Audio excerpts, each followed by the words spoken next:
Welcome to Dwarven Forge Live. This is On the Anvil, episode 9? What episode are we on? Wait. Yeah. Yeah, this is episode 9. Still streaming from my basement, thus the at-home edition. I am Nate. I am Chief Creative Officer over here at Dwarven Forge, and my co-host is...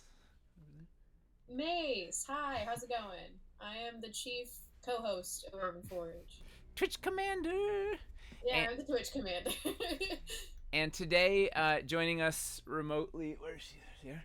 We have, well, I guess everybody's remote, huh? But extra double remote. We have Erin, who is our lead painter and senior creative and has been with us for like 1,000 years, and we'll learn all about her shortly. Oh, hey, everybody. Hello, Erin. So this is On the Anvil. This is the show where we go behind the curtain and show you what happens here at Dwarven Forge. In this case, in my basement. But we talk about our process and what we're making and why and what we're thinking. We like to take your questions and show off the latest. And I don't know, what else do we do on this show, Mace? We riff and we raff and we just have a good time. We answer questions, but then also a lot of questions that are brought to us cause us to go into a whole building foam. Or ranting. And encounters. Yeah. Basically, we're just going to hang out for 2 hours and talk about making the world's finest miniature terrain. So thanks for joining us. Thanks for hanging out. And let's talk about our news. Oh, before we talk about news, we're going to do a special giveaway thing. Well, I guess we can that's the news. We need a graphic. Should we should get graphic. We need like an animated thing like the news. Can we like edit in a desk so it looks like I'm like my own news? Yeah. Team? Yeah. Did you see that? Did you see the picture of the guy without the pants on? What? The news guy on like USA Today. One of the correspondents called in and wasn't wearing pants. He had his like suit coat on, but he didn't have any pants on, and you could see the camera was like just low enough that you could see like his bare legs and like, yeah, it was pretty awesome on national TV. Well, you ever have those dreams where you like go into work naked, but it's not like the kind where you're asleep. It's the dream like an aspiration to like not have to dress for work. No. Well, I feel like he achieved some dreams in that. One way or another. All right. Anyway, for news, well, as you all know, this is On the Anvil. That is every Wednesday at 7 p.m. Eastern time. So we're gonna be coming back next week and the week after. Next Friday, along with On the Anvil, we have a painting stream with Hamster, Paint Hamster Strike. That's going to be at 6 p.m. Eastern on Friday. Isn't it a hamster paint strike? What? Isn't it a hamster paint strike? Yeah, it's some combination of... I think it is Hamster Paint Strike, yeah. Yeah. Like, hi-ya! Although, wouldn't a paint strike be like you stop painting? You're on strike? Yeah, maybe. Okay, so maybe it's... We'll have to go up to him and see if he has any demands for a name change before he stops painting entirely. But that's going to be next Friday at 6 p.m. What's he painting? He is painting ice. I believe it's Kickstarter 2 ice. He's going to be doing some adaptations to it. So this is exciting. So we've done new Caverns core sets. So we took sort of best of our original Caverns with best of Caverns Deep and made some new basic Cavern sets, a small, a medium, and like a mega. And it's all basically all 2x2 pieces, all super repeatable, so you could buy like 2 megas if you wanted to have like just a ton to build everything. And they're gonna be awesome, and I think we're gonna put them in pre-order, which we'll talk about in a second, at some point in the nearish future, whatever.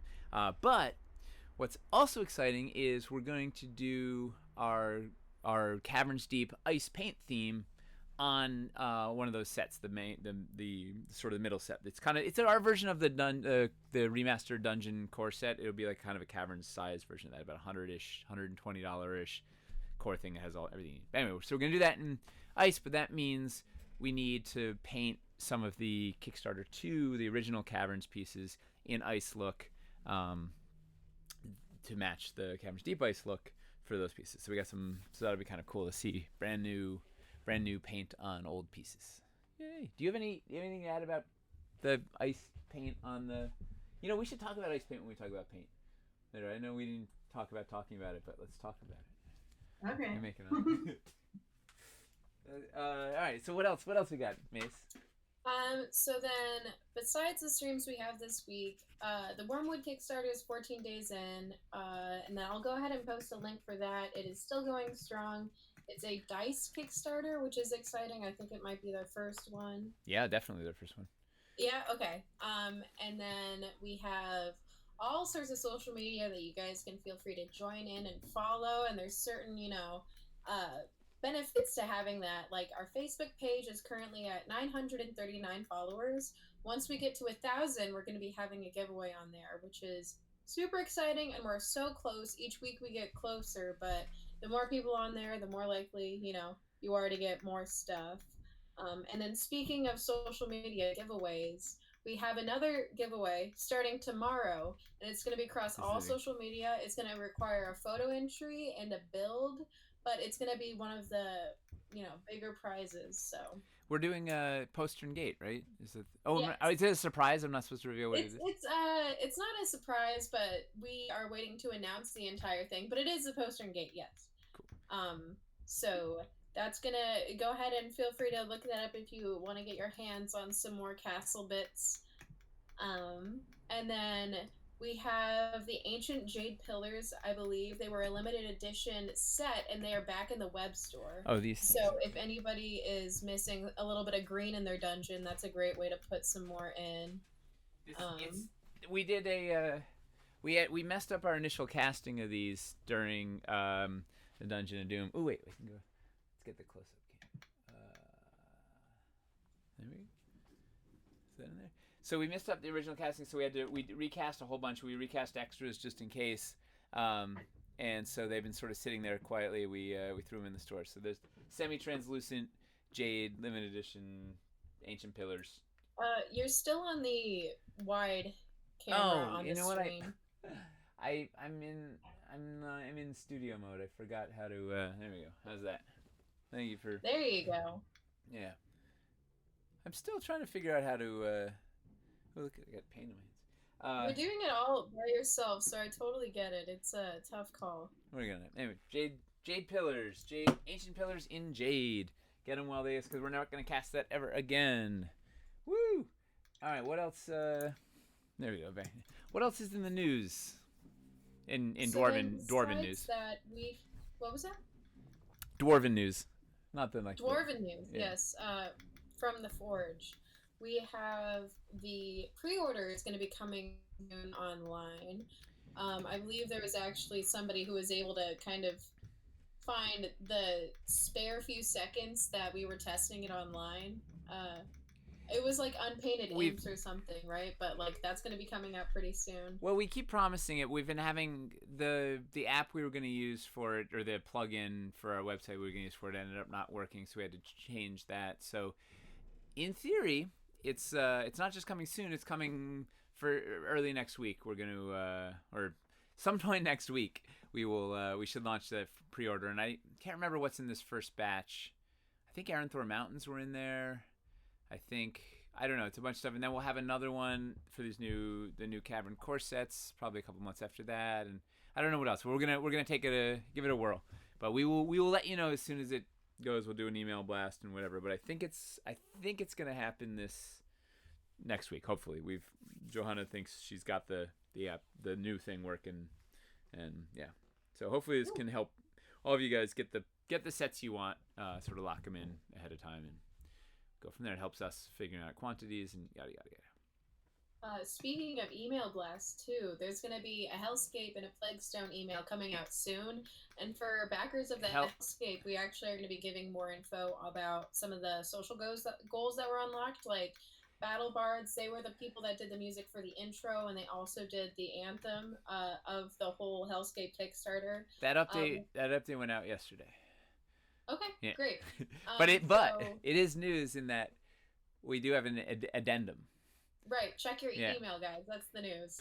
Plaguestone's hasn't gone out yet. We'll send Plaguestone update out tomorrow. But the Hellscape update went out. People seem excited. But the update is we have on international shipping. Let me get the official I did not include it in the. I don't know why it was in the update, but so Canada will ship the same time we do U.S. shipping. So right now it looks like the first round of shipping goes out end of June, somewhere around there, hopefully. So Canada will go out then. Mexico, South America, South Africa, Israel will also ship from the U.S. at the same time. Then the EU, Australia, New Zealand, South and East Asia, and Russia will be packaged to go out to forwarders. So we do these mail forwarding services that it does the whole bunch and then it breaks it up when it gets to the country there. Those go out also in. Those might even go out mid-June, is what Jay is guessing. So this might be the first. It might go out before the U.S. Packages. And then EU shipping will always take the longest. It takes about 6 weeks. So it's gonna be front loaded so that it'll hopefully get in around the same time as the other ones. But that's gonna be the first round of stuff. So that's a bunch of add-on sets, and then the full encounters will follow shortly thereafter. Yeah, and then Plaguestone after Hellscape, similar order, I believe. What else we got on the? And then the final bit of news I have is actually the world of Dwarven Forge that we've been working on building. So if anybody was able to tune into this stream on Monday, it was the first stream we had that was actually set in a world that we're trying to build as a team. So basically what we're doing is, it's a experiment for what's the next thing called Wildlands. So instead of and everything, anything's subject to change. Have you seen from the waterfall? So the latest plan is to do, instead of doing one big massive module, do modular modules, right? Modular content. So do smaller self-contained encounters that are easier to plug into your existing campaign or your home game or whatever. And then to that end, we're putting together a modular world. So Mythros exists, and there's 1,000 other campaign settings, whatever. So this is not a campaign setting, right? We're not writing a big book with a brand new pantheon and all this stuff and whatever. We're essentially trying to create modular zones and modular stuff within, we're framing out what we're making. So for instance, the Ironthorn Mountains are a zone. And we've got sort of the details of what the conflicts in that area are, and what some of the cool things you could build are, and what some of the creatures are, and whatever. And the idea is that it's content that you could plug into your own campaign if you wanted it. And you can also just ignore it. But it's framing our world for us as we're building stuff. We're hey, we're building the things that are here in this bit, so you can build it all with this. But it's not meant as it's not really it is a standalone world, but it's not we're not trying to reinvent the thing. We're not making the new Forgotten Realms. There's always Mythros is still there. Stefan's still building out Mythros and whatever. But we're kind of making generic fantasy content that you can plug in whatever. And we're using that. I guess say generic, but it's not generic, right? It's it's got character. It's got some nonsense. You've already seen a taste of it with Chug and some of this other stuff. But it's it's just meant to be able to kind of plug into anything. It's modular content. And it's been really fun. We've had a huge chunk of the team has been working on it, writing up little bits, and it's going to frame. So as we lead into Wildlands, we're going to be playing these prequel games. We've started with this. I don't know 9 players right now in the office. Yes. All right. So we've sort of any combination. The DM. Right. Five players at a time. We'll rotate them through, and maybe more will join as we go. We'll go through these different little episodic, one shots that are all kind of connected together in the world of Dwarven Forge. It doesn't even have a name. It's just the world of Dwarven Forge. It's just these modular zones, and then that will lead us into the events of Wildlands. So then we'll be playing the same characters, and then go through and explore the Wildlands. So you get to watch them unveil the Wildlands as it's unveiled to you, also. Whatever. So it should be. Point the microphone more towards your face, getting a few audio comments. Is it low? It's coming out of one side. No. There you go. How's this? Ha ha. Have that more or less stereo. Oh no, it's still really weirdly. Yeah, the levels. I can see the levels are really skewed. Hello, hello, hello, hello, hello. That's odd. Sing the Phantom It should of the be Opera and see if that the helps. Phantom of the Opera is here inside my mind. Yeah, it's something is. I don't know if it's OBS. They updated OBS and it already hung my computer twice and I don't know. Might be it. Something is weird, but I can see the levels are way low on one side and it's doesn't matter where I sing the Phantom of the Opera. It's gonna be low and not good. So we got that. Anyway, I think that's everything on World Dwarven Forge. It's been a really fun project, kind of put this all together, and I'm very excited to slingshot us into Wildlands, and we're gonna have a bunch of different people. So Tyler's running a monthly game. I'm gonna try. We'll see if we can pull it off for the 18th. My goal is to run a game on. We said May 18th, right? Yes. And then Tyler will run a game on May 25th, and then at some point Eli's gonna run a game, and Nina's gonna run a game. Maybe Toby's gonna run a game, and I don't know. It should be fun. Rotating cast of characters, and it'd be really cool to be able to do one game a week with different DM each week. Yeah, Mace. No, it would be. It would be really cool. I gotta produce a game every week. No, it's cool. It's cool. I just it's exciting for sure. Yeah. All right. Any other news, or should we talk to Aaron? I don't have any more news. All right. But yeah, let's just get right into it. I do have one. I know. I keep things lively. The saga of the waterfalls continues. We're not going to walk through them this week, but we have 2 new designs since last week. I think we're in the zone now. I think I got it. But we'll see. We'll look at it. We can look at those waterfalls next week because it's a lot of waterfalls. But they're still cool. All right. Let's go talk to Aaron. Here. How do we do this?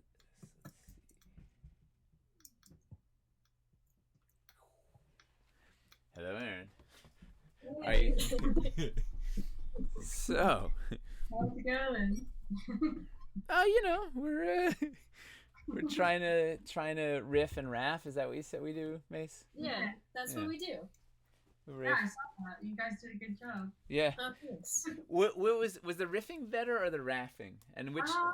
The raff was a little heavy for my taste. The was really good. So I'm the raffer, is what you're saying. I see what. I mean, no comment. Oh no! So we're gonna. So today you've got some swamps to share with us. Yeah. And I have a lot. you have a lot. You have a lot. Should we start in the? Should we start? Start at the beginning. Where? How did you get here? And who are you? What do you do? I mean, there's a title on the screen that says who you are and what you do, but like, let's pretend to. Yeah, my name's Miranda. No, my name's Aaron. Wait, is Miranda your alter ego? Is that who that your go-to? I don't know what you're talking about. Yeah, my name's Aaron. I'm the head painter at Dwarven Forge. I've been here for a while. Like I remember Mace asked in the last stream, like when I started, and I started like the summer of 2013. So I've been here like almost 7 years. I mean, not full time. I was kind of like seasonal in the beginning, but yeah, I've worked for the company for a really long time, and it doesn't feel like a long time. We have two units of measure at Dwarven Forge: a long time and soon. And that's it. There's just like it's either a long time or it's soon. Yeah. So yeah, I've been here for a while, and yeah. And you've painted how many pieces of terrain do you think you've painted in the years, the 6 years of? I don't want to think. Like I think I'm even passionate. Like I just have such a poor perception of time in general. Like I don't know, maybe like in the 1,000. It's got to be right because there were. I mean, your video froze too. It's still frozen. Yeah, I was gonna mention it, but she's doing this cool ventriloquist thing. Well, I mean, Caverns Deep was 240 something pieces, and you painted at least 10 of everything if not more, right? I mean, that's like 2,000 pieces right there. I don't know. Yeah.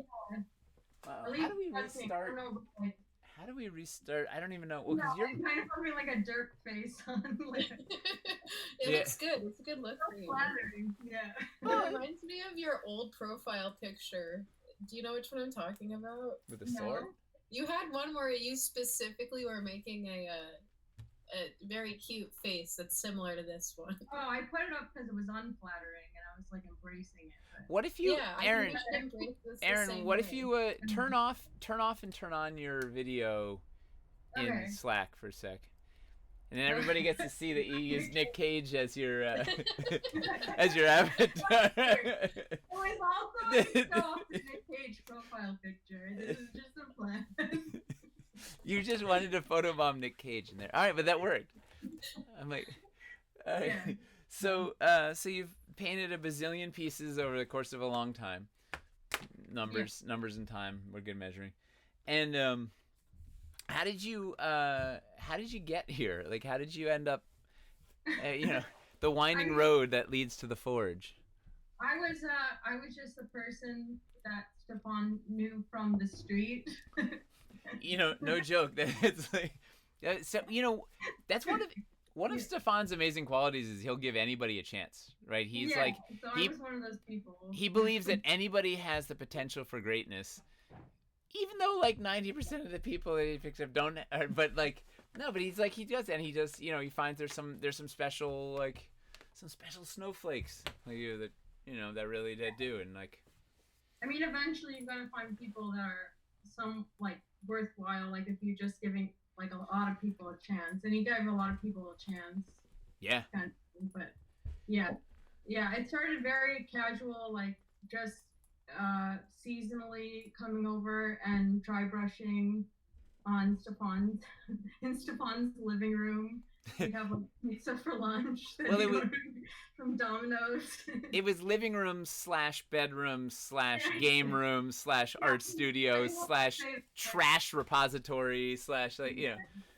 I remember like having pizza with Nina and other people like sitting on his bed. Yeah. Which is on the floor, which is right next to the painting table, which is also the gaming table. Like, yeah. It was interesting times. Like that's one thing about working with this company. Like it doesn't feel like the same company in a good way. Like it feels more like an office, and like there's been like it's weird. It's just surreal to think that it used to be the way that it was. Well, you went from Stefan's studio. Yeah. The bedroom / living room / game room / whatever to Wandyland was next, right? Yeah. Yeah, and that was instead of being in Stefan's apartment, that was a tiny, even smaller space that then had Wandy living in it at the same time that everybody was working in there. Yeah. Whatever. So. Then we moved to a bigger space with Wandy still in it, but he wasn't living there, so that was an improvement. And Morgan Avenue. Yeah, and in the basement. The Morgan Avenue space was like that was the Dwarven space, the big space, the Dwarven. That place was amazing, but cold and like weird, but it was like cool, and it had the dungeon in the base, like, it was, yeah, it was a little literal dungeon in the basement. And then there was the basement. Then there was the basement with the rats and all. But like luckily I didn't go through like as much. I didn't like I was seasonal for the first few years that I was there, and it wasn't until Dungeon of Doom that I really could like own like before I was just like a painter, like Nina would show me what to do and I would do it, but then I kind of got like a more steady full-time position in Dungeon of Doom. So that's kind of when I consider like actually like being a part of like the creative process and being a part of the company like officially, even though there were years before where I would do like part-time seasonal stuff. Well, it was the difference is that was the turning point where you started having creative input, right? Yeah. Like that was like you weren't just one of a line of A+ mercenaries. You were like, Yeah. Yeah. Yeah. So it feels like that's the separation for me. Like before, it was just kind of like helping out. And like I thought it was really amazing, like the stuff we were being done. But like I really started to feel really invested in it when I could actually like own the work that I was doing, and I wasn't just you know Weren't drive. you responsible for the glitter in the Dungeon of Doom glitter? No, no, no, No, no. who's? That was actually Jay. No, it wasn't. No, no, no, no. No, Yeah, no, Rez, you like I swear. you suspended glitter in the resin, or was that Nina? Who did the like? It might have been Toby. Maybe it was Toby. I'm not sure. Well, it was You're like anybody besides me. it was such a cool idea that led to such a terrible thing, because it was like originally it was in the resin and it was Yeah. floating, so it was this, oh man, maybe I have one. It was a swirling. The wall of force you're talking about? No, that also though. Here, wait, I have one of those here. I was thinking of the portal, but also it's on the wall of force, right? So am I in this? So we had this wall of force that Eli sculpted that had it was cast with it in there, and the same with the portal. The pool portal had it cast in there, and it was so cool. And it was like 3-dimensional because it was in there, and it was just like amazing like effect, and it was like it just felt magical and it's cool. And we were super into it, and then we sent it to the factory, and they're like, yeah, no problem, whatever. But they didn't put it in the Dwarvenite. They just like sprinkled like gallons of glitter on top of the piece after the fact with like glue that evaporates or something. So it was like, so then when people get these things, it was like a glitter bomb. We were like delivering a glitter bomb to them. It looks like Toby in the chat is admitting to being Yeah. for glitter. Yeah, I remember he was just like casting all this stuff and like suspending stuff, and he's like, I'm gonna put glitter in. I don't really remember that clearly, but I don't think it was me. All right, well, he's claiming it was awesome. It was awesome, and then it went off the rails. But anyway, so you were in the Dungeon of Doom in the basement. Yeah. Creating. Do you remember any of the cool? Oh yeah, that was the hot rod. There was a hot rod snake temple thing that evolved, and like. To my Stefan was still around, and he owns the hot rod, the original hot rod. That's all him. But like I remember working on for that year. I remember working on the marble. Just it didn't end up being painted, but also like burrows. And then the dungeon was just like the red pillars was just something that was like added, but the hot rod snake temple and the jade snake temple was fun to paint too. Yeah, man, I should have prepped and had these pieces. I have it. Oh, it's buried. I know where they are, but they're inaccessible. I wanted to show some of those. But anyway, we'll move to the future. So then, Caverns. You were in through Caverns Deep, where that was really where you started pushing the envelope. Oh yeah, like it feels like the amount of like creative, like it felt like 5 years had passed between Dungeon of Doom and Caverns Deep. Like it just felt like I really like as a terrain painter, and like I feel like the company really grew between Dungeon of Doom and Caverns Deep, and even during Caverns Deep, like that felt like 7 years. Like it was just the amount of work that we put into that. That one like will stay with me. Yeah, like a scar. So so speaking of Caverns Deep, so we were talking about ice paint earlier, because we're doing some of the original Caverns in this ice paint. Talk about this ice paint scheme here that you did for Caverns Deep. Like, do you remember what was going on with this? Do you remember this? Yeah, I remember. Burned into your brain. The limitation that I had to start with was we wanted to be casted in the same dungeon gray color as the rest of the pieces. So that was something that I had to keep in mind. But I was really inspired by the old resin ice pieces. Yeah. Let me pull one of those out. Have a look like that. Oh, you have some?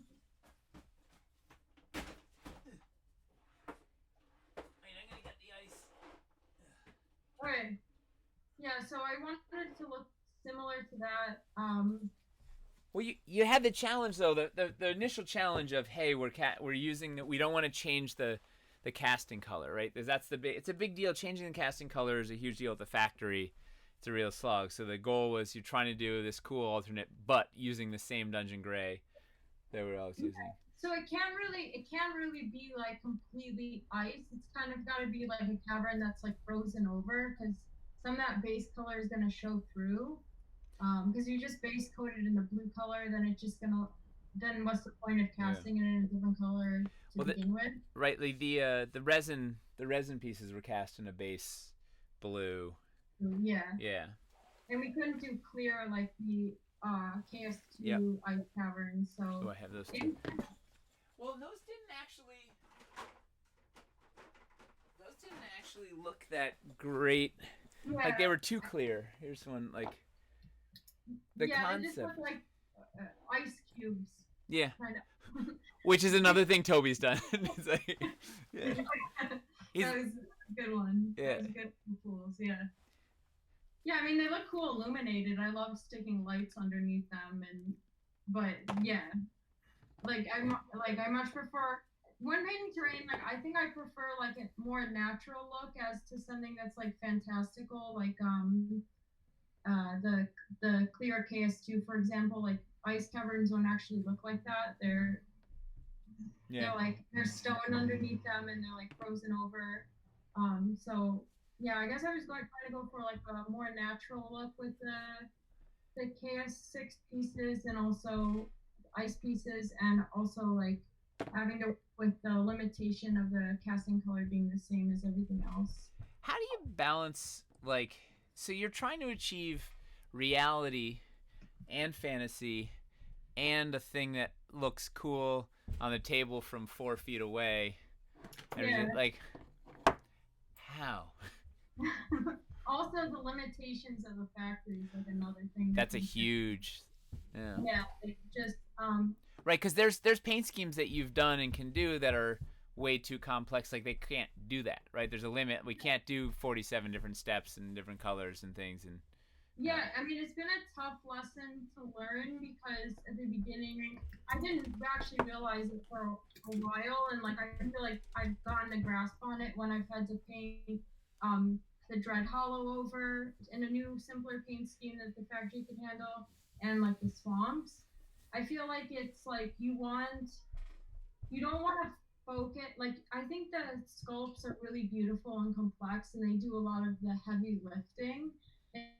And you have paint that has a nice amount of contrast and can be like simple and easily reproduced. That's far more effective than like approaching terrain as if you're painting a mini. Yeah. Because our factory, it may look beautiful, but our factory won't be able to reproduce it like consistently. And also, like if you have a huge display of terrain, and it's like there's a lot of different stuff going on, there's a lot of different detail and bright colors.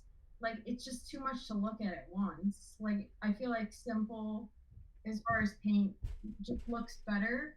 Well, you put it really well the other day. What did you say? It's like, see, our terrain is a picture frame for their miniatures, or something like some poetic like. Yeah, like the focal point in your game should be the minis, or like the treasure that you found, or the monster that you're battling, and the terrain is kind of like the framing of that. Yeah. Like if you're looking at a tree, if it's not like a part of the story and it's like painted a crazy color, it's like super detailed, that's probably like the wrong thing to look at. Like you don't want to look at that one mushroom that's in the corner just glaring at you or whatever. Like you want to look at the heroes and like your party and the monster that you're battling. And yeah, really, you just want to stare at your hero mini, right? You spent 5 days painting or whatever. Yeah. So what? All right. So let's go to let's flash forward to the future. Oh wait, we didn't talk about. Do we want to go out of order? Should we go to the swamp? No, let's keep going. So Hellscape was the next big challenge after Caverns Deep.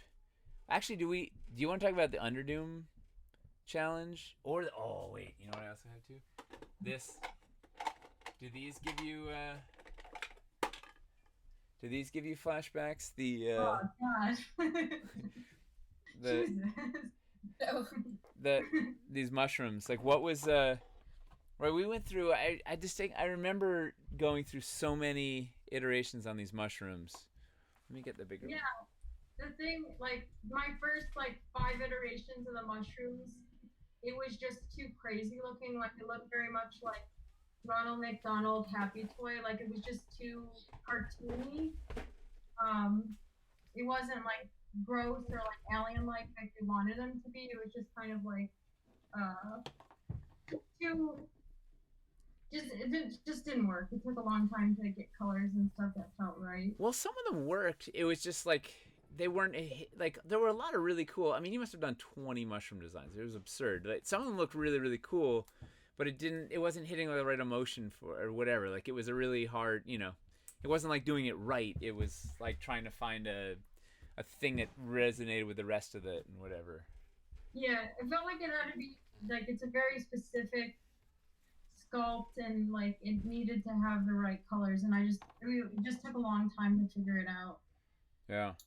And then the shame is they couldn't reproduce your original paint job for these had such a cool subtle, like there was gradations in the green, and like there was like it was outrageous. Like it was so gross and alien and cool and real, and I mean it still looks good, but it wasn't like, it's too bad we couldn't reproduce that the first thing you did, because it was ridiculous. Yeah, and it's never going to be unless like you start off simple and you like I've learned so much about like what the factory can do and what they can't do, and it's definitely been a lesson that's been an important one. Like, let's hold that lesson for a sec and take this question, and then we can, because that leads us into Dread Hollow, which is part of Caverns Deep, which then we'll talk about. What do you got for us, Mace? So Zaneka would like to know, do you find a real difference between painting resin and dwarvenite as a flow or color behavior with the underlying material? Yeah, resin is much easier to paint than dwarvenite. I mean, resin, you're gonna get more details, so the dry brush is gonna pick up, like the details are gonna come out more.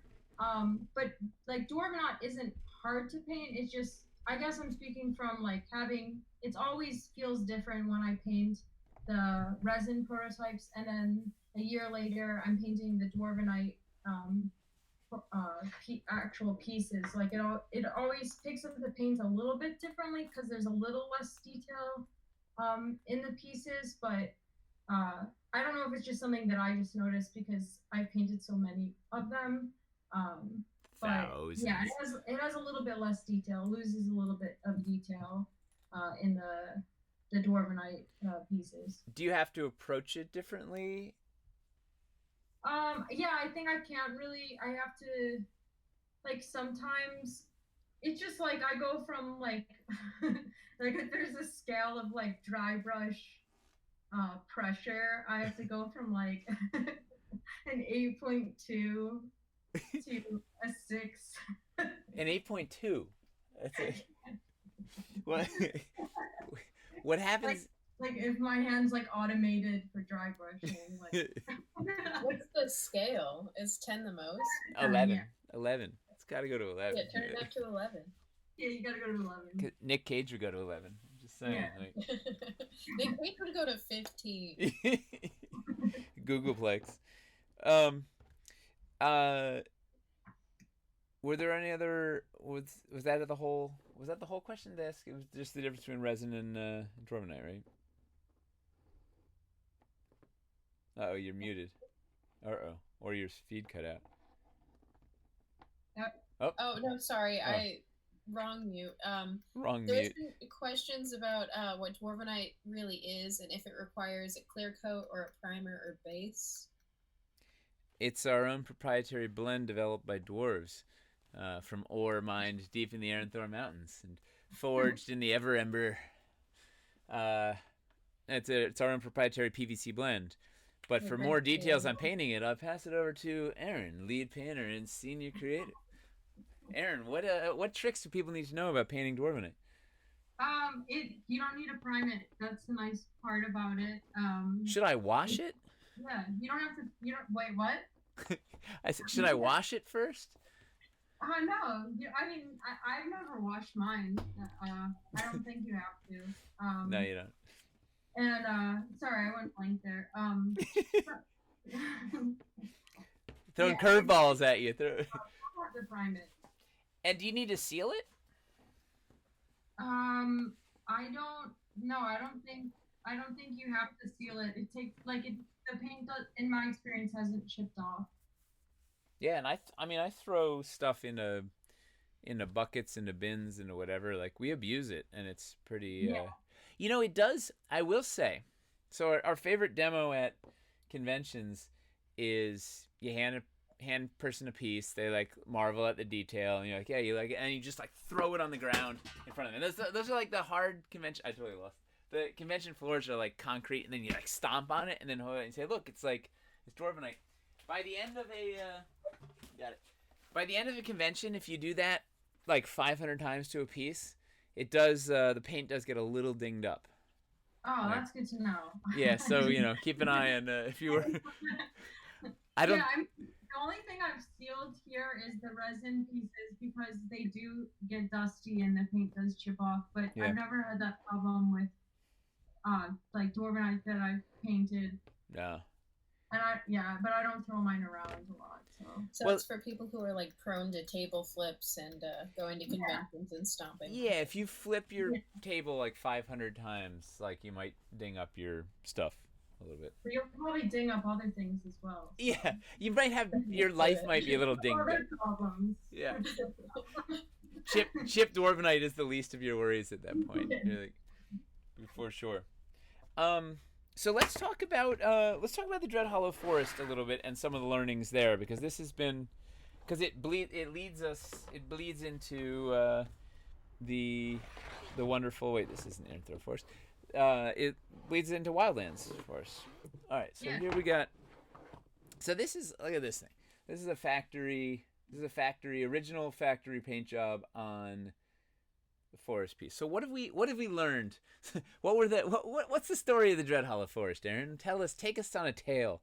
Take us on a tale? Is that even a thing? Yeah. It's definitely the biggest catalyst for me just being like simple is better, like cleaner is better, for terrain. It was a case of feeling the need to really pay tribute to all the details in the sculpts by painting them all the different colors that you would actually find in a forest, and some of them also being more fantastical. And then that was fine, and we got the paint samples back, the first ones, and they looked really good. They were really consistent. We were really happy with them. But then when it went into production. Well, wait. So backing up for a second, it was like this was the paint job on these things was way more complicated than anything the factory had done. Like we were really pushing it, and meanwhile, like the Kickstarter was going gangbusters. Like it was gonna be a huge order for the factory. So they were just gonna say, yeah, we can, whatever it is, we can make this happen. This is awesome. A year later, they're like, this was not awesome. But at the time, they're like, yeah, we're in.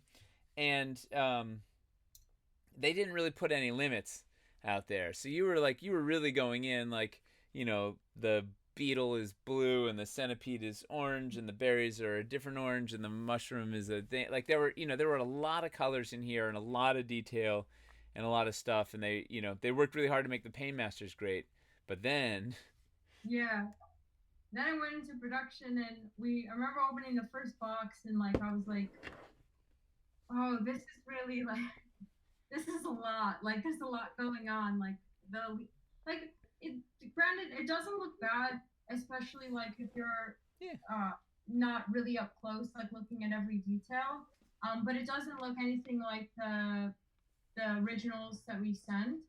And I realized that like it's better to keep things just more like an overall green and then highlight little things simply. Well, we Um, discovered two things, right? So one was the factory couldn't, the factory couldn't consistently. They could do some samples, they could do small matches, but they couldn't do a large. Like we had our Dread Hollow order was massive. They couldn't do, the quantity we needed at the quality we needed. So like that was the first learning. It was like they couldn't really execute it. I mean, it's not.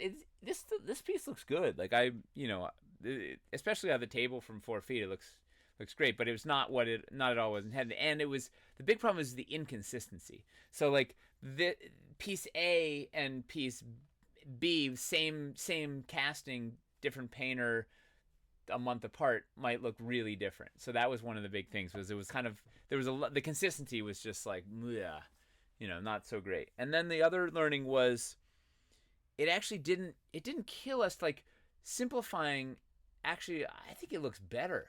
Like the new simplified scheme is, I don't know. I think it breathes a little, right? I think so too.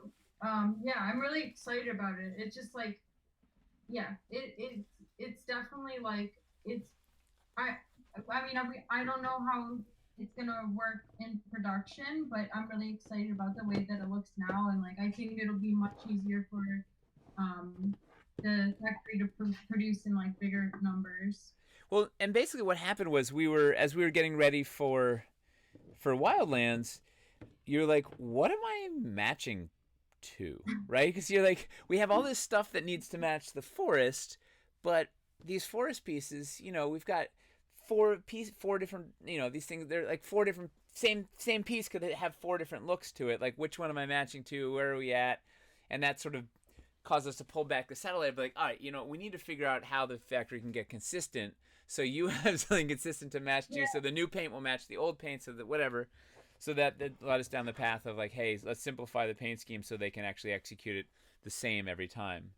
Yeah, because there's always been variation between the paint masters and what what the factory produces, and this was just so extreme that I was like, I don't even know what piece to base Yeah.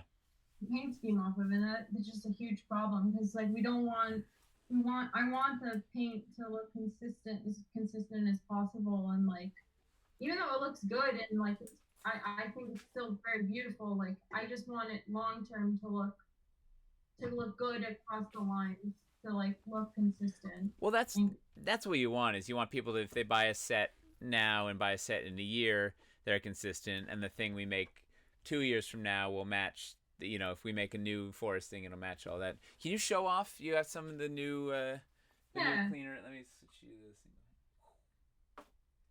So you can see like it's just much more. It's pretty much like all over green on the floor, and then there's like a dry brush of a lighter green, and not as many like detail colors. Yeah. Man, I love it. I wish I should do a side by side. Ooh, let me pull that one out. I've got. There's a few people in chat wondering if you have any sort of comparison for the original paint to the paint now. Yeah, Nate's. Ish. The side by side. Kind of like, well, it's not. I don't think it's gonna work with this setup. Like, I have original here. She has it there, digital going across. Like, it's not gonna. You won't be able to side by side it very well. Well, I don't know. Should we try it? Should we get crazy? Yeah, I mean, this one I remember is pretty dramatically different. So maybe it'll. Do you have a Do you have a regular floor? Yeah. Actually, I can do that one. Let's do that one, because that one, I think floor is easier. Well, I get that also. I've got. All right. Yeah, hold on 2 shakes. Let me see if I can do this. And then, is the future paint scheme for Wildlands going to match the original for Dread Hollow or the simplified? It'll match the simplified exactly. Cool. Like, but it is also compatible with the original. Do you have factory painted pieces, or do you paint all your own stuff? Says Knight of the Phoenix. I have a lot of unpainted boxes. And mostly I buy painted because I just rationalize it. If I want to ever paint, if I ever have time to paint, I'll just paint over the painted ones. But for now, I'll just order those. Wow, I'm doing this live. It is not pretty. It's okay. The lighting's a little bit different, but Aaron, will you hold yours closer to your webcam? Like right in front of it? Like get way too close. Like don't even say excuse me kind of thing. There you go. Whoa. And then we'll just wait for... Alright, so now Aaron, can you hold that keep to your right and down. And closer. Now I'll move this. There you go. Alright, now wait. Now back it up towards your face just a spickle. Yeah, okay, wait, right there. Woof, woof. Okay. Alright. Now get a little bit closer to camera and then just hold it like a still. Alright, I think of course your light is different and everything, but I don't know. I can adjust my light if Okay, now let's try. Yeah, it's not really doing. It's not fair because you can't see. I don't know. The light's crazy. But I have a small bank original piece that I could. Let's do the cave mouth piece because that's a cool big. Okay. I have to get it up here. While you're grabbing that piece, how do you feel about an autumn paint scheme alternate to Dread Hollow?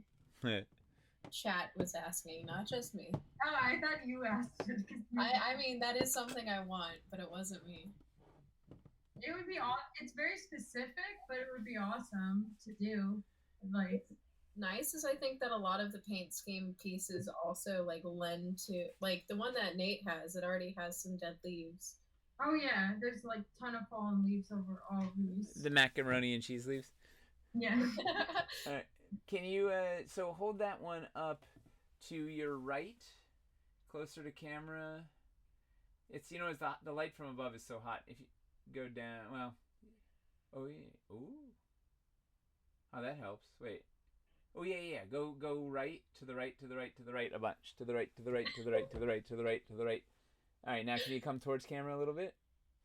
Okay, now let me get. Now that you've made a new scheme, what are some of the compromises you had to make with painting it? Not paying attention to all the. You can't tell that the green looks. Touches. Sorry, you go. I was stepping on you. There. That's okay. Like I haven't it's hard to show restraint and be like, oh that flower is like really especially with the swamp because there's so many cool like weird plants. Like I can't paint in every single one of them because it's going to be too detailed for the factory. So that showing like restraint in that area has been it's been like tricky.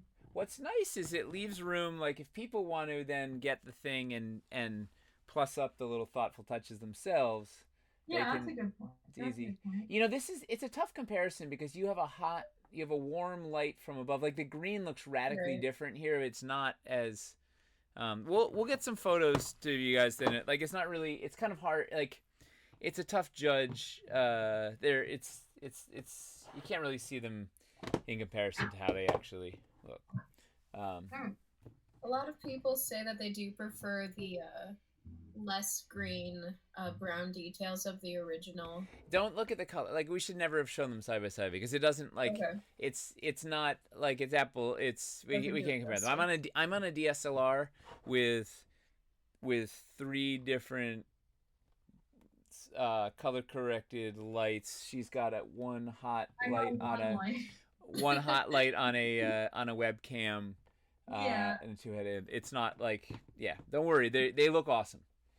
Yeah. I will we'll give you some good side by sides. Plus when you see the consistency, it's a maze. Oh. Sorry, what was did I interrupt a question? No. Nope. I think we answered it. It was about the autumn paint scheme. Oh, right. It's very specific.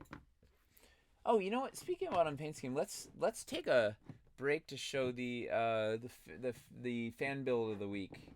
Oh, yeah, good idea. It's almost time anyway. Who is that? Is it? Oh, is there a time? It's almost 8. All right. Well, there you go. Hey, we forgot to tell people we were going to do a giveaway if we got 100 viewers. We are not there yet. We've been steadily around 70, but we hit 80 at one point, so... No, but we didn't tell anybody. Oh, I did. Oh, you did? Yeah. Oh. How did I miss that? Yeah, we're doing a giveaway. If we reach 100 viewers, we'll give away a dungeon. Let's look at it. So who sent this thing? It is somebody on the Facebook official fan group. Let me pull up his name real quick. But he actually has a question prompted, and I told him that you would be able to help him fix it. And it looks like he painted this himself. Philip Pelly. Oh, Philip. But there was some autumnal, like he had one of the... What's that tree? It's a cool roof. He says that he is going to try to watch tonight. So there's a tree in the middle of that one that he did like, oh, maybe it's supposed to be dead leaves. It's cool. The leaves are all yellowish, whatever. So what's Philip's question? He would like to make it more torn, I believe was the prompt. More torn? Yeah. Let me read the specific. Going for a war-torn town. Don't think there is enough torn. Need some advice. That makes some more sense. And he is online on the stream. He says, I was having trouble making it look more war-torn and ruined. Well, part of the challenge is we need some more ruins pieces. We never did the ruined battlements or crenellations that we queued up. And so that would help you. You can use those fire bits, help sell the rubble piles. Help sell war torn. Bubble. This was my favorite detail of the 3 townhouse like tutors, and then the kind of AT&T raising the bar visual of them for the fire. Yeah. How else would you make it war torn? I think if you have doesn't the ruin set for the city builder also come with fire? Yeah. I would say maybe pop one of those in the window, and it looks like the tree is meant to be on fire, which is awesome, but if it's just that one tree on fire, there could be some devastation, that I think it's an autumnal. I think it's an autumn red tree, but I'm not sure. It's not a Dwarven Forge tree, so I don't take we don't have jurisdiction on that. But some of the ruined, if you had the stone ruins, that would help, and those rubble piles would help. Dead bodies. Oh, I like he's got the dungeon ruins in there. Fake blood everywhere. It is an autumn tree, so I was incorrect. Don't put fake blood on the pieces. Selena put fake blood on pieces for a photo shoot, like, I don't know what it was, years ago, and it's like we still have stuff that has this weird pink, like, cake my done. mistake. Okay, real blood on the pieces. Yeah, now you're talking. Oh, wow, we significantly bumped viewership. Maybe I did miss, saying it, but I thought I had. So we're 13 away from a giveaway. Woo! I would say... We have to hold it. I don't know. If it's a devastated town, I wonder if it's so vacant because the people have left, or if it should have more bodies and more war. It's pretty war-torn in the middle there. Yeah. Yeah. Just bodies. Bodies. And minis. And then describe it, too, as a DM. That also works. All right, let's go back to our featured... Oh, and just so everybody knows, we are going to be featuring a fan build each week, if we haven't said that before. So feel free to upload it to the Facebook fan group. That's where I pulled them from. And you might be lucky enough to be on the next one. Thank you so much for submitting that photo, too. Hopefully, it was able to help. It's a cool build. Well, I'll go back to the thing.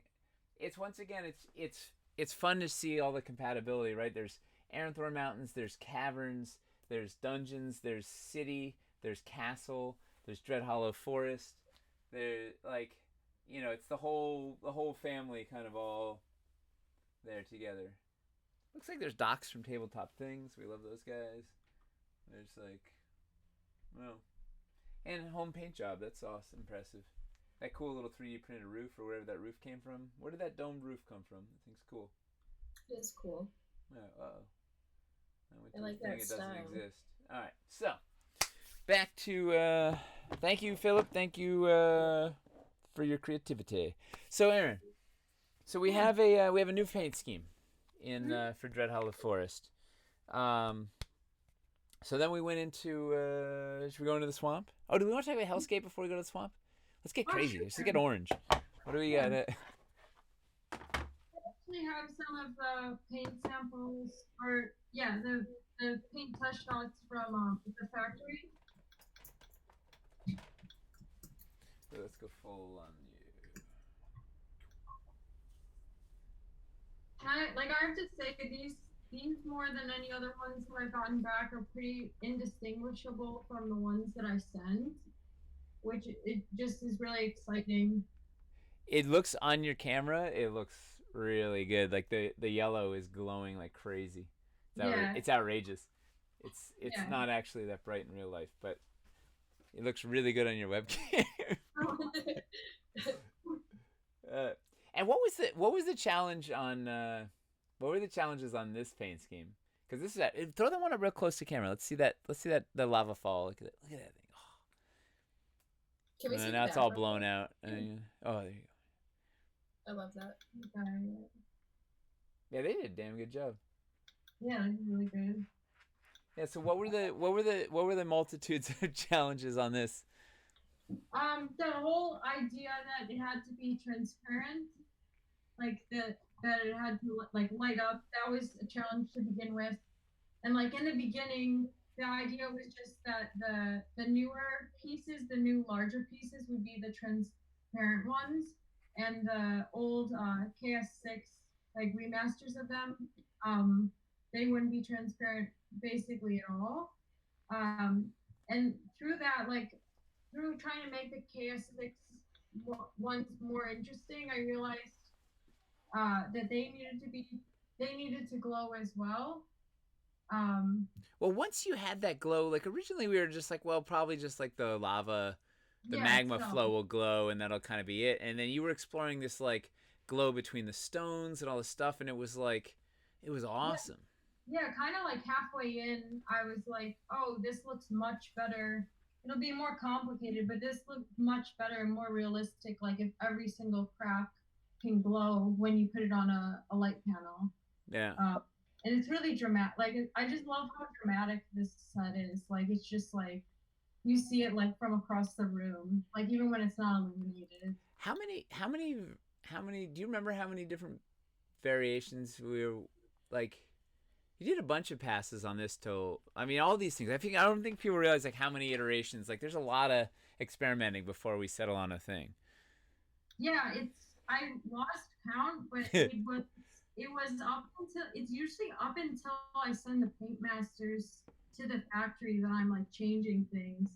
Like it just like just having things in front of you all the time, like you become just like super aware of like what everything's doing, and sometimes you lose sight of what things are doing, and then when you come back to them you're like, oh, this doesn't work like I thought it did, I should change this and tweak this. So it's just like a constant thing in my head, almost to like a detriment sometimes, where it drives me crazy and I'm like, oh, I want to change this and I want to change that and this could be better. It helps when you finally release the Kickstarter and the world gets to see stuff and you like you can't really change.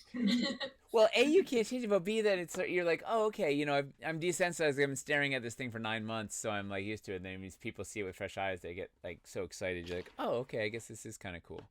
Yeah, even going to the office the other day, like I didn't see a large group of like the swamp pieces together, like in a build or whatever, and I was just like, I don't know if the sunlight was like especially good as well, but I was like, wow, like that, like I did that, and that's strange because I'm just used to now just working with one light like on a cramped table.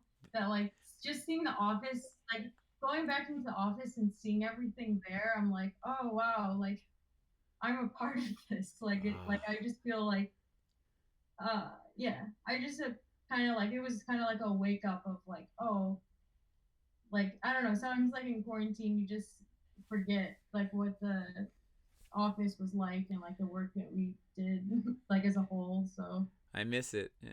Well, we're still yeah, working, but we're not still working, but not it's as a just hard. group. Yeah. No, I miss it so much. Oh. What what were the challenges? So the casting color, we were messing around with the casting color a whole bunch on Hellscape. How was that like? How much was that messing up your process, right? Because we were trying to find with the underlight. So it was that weird double whammy. Like the thing needed to look good unilluminated, and it needed to look good illuminated, and we needed to figure out how to get that illumination to disperse. And like, what was all? Yeah, Yeah. these castings are like a cloudy yellow, and originally we're like, oh, it has to be completely transparent because the light will travel through the pieces much easier. But the problem with that is when it's unilluminated, it just doesn't look good. Like it looks very muddy Yeah. because you can like pick out the yellow. It's just clear yellow. So whatever surface you put it on, it'll just take the color of whatever surface you put it on if it's too transparent.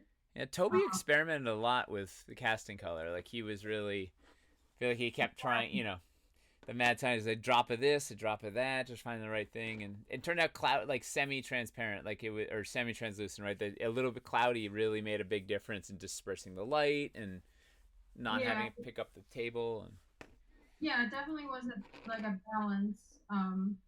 Yeah, like it went from two, and also like the tone, like it was just too much of an orangey yellow. Um, and this is more of like a cooler yellow. So it like yeah, the casting color is just really important. we tried orange too at one point, right? Like we weren't sure where we should start, right? We started in the middle, and then you realize, oh no, it's got to be the hottest, right? Like, Yeah, in the beginning I didn't realize how lava like how lava works. Like sometimes my brain wanted to reverse it in the very beginning, and then like you realize that oh, it's cooling towards the center, it's hottest on the sides. well, Nina had like 300 pictures of real lava flows like Yeah, plastered all over her thing. Like you couldn't not see it. Like, it was... yeah. But still, like the brain wants. It's like with fire. Yep. It thinks it's the opposite. Um, That makes sense. And then so we finally settled on a casting color. You were able to like actually set out the scheme, and it looks awesome. That being able to look cool unilluminated. Like what I love about this, you put these pieces out, people go, wow, that looks amazing. And then you like hit the underlight, and then they're just like their faces melt off. They're like, what? Yeah. This is like, this yeah, is it's so dramatic. Like, yeah. I love this set. It's really cool. Yeah. All right, so this now brings us to Wildlands, to the swamps. So, so what were the challenges in Swamp Town? Well, originally, I guess just it goes along with like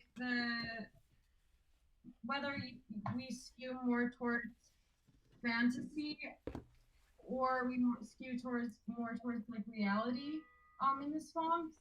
And like a lot of the pieces that the sculptors sculpted, they did a lot of like kind of like fantastic looking, alien looking plants.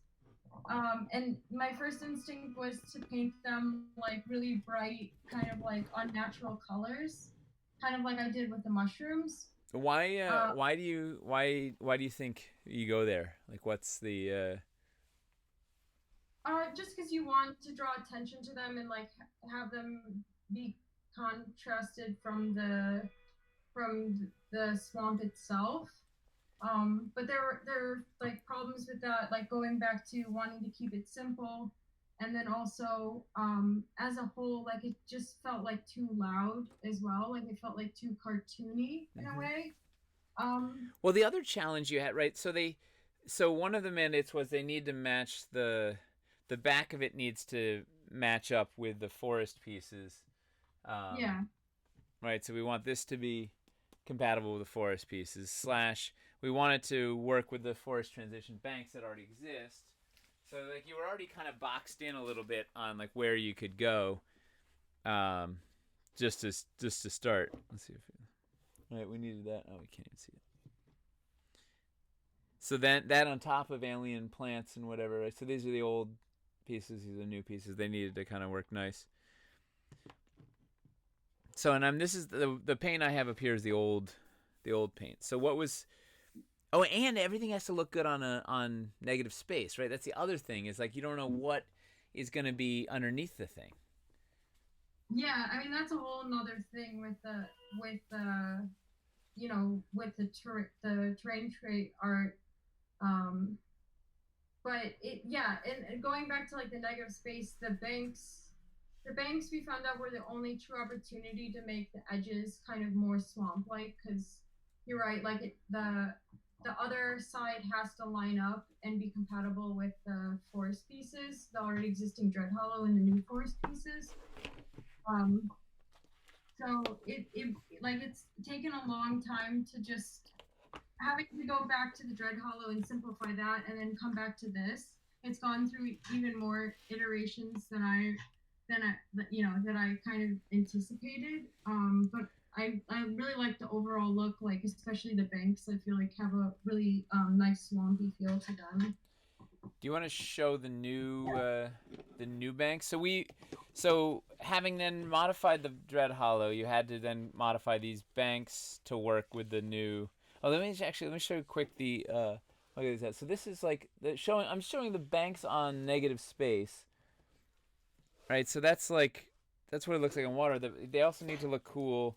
Like let's say you put, if you wanted this, you could put quicksand underneath them. Does it work on quicksand? Ooh, yes it does. Does it work on necrotic sludge?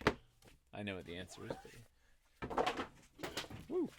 I did build like this the other day, and I was like, wow, this is cool. Wow. It's cool, right? Anyway, so show the new. What's the new hotness?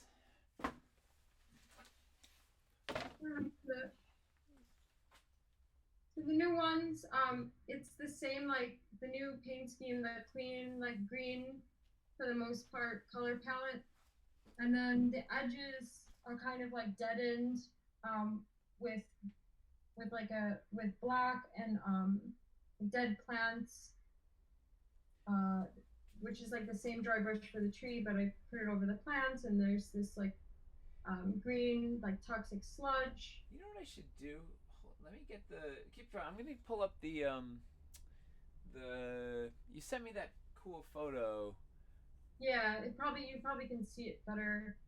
Yeah, let me see if I can.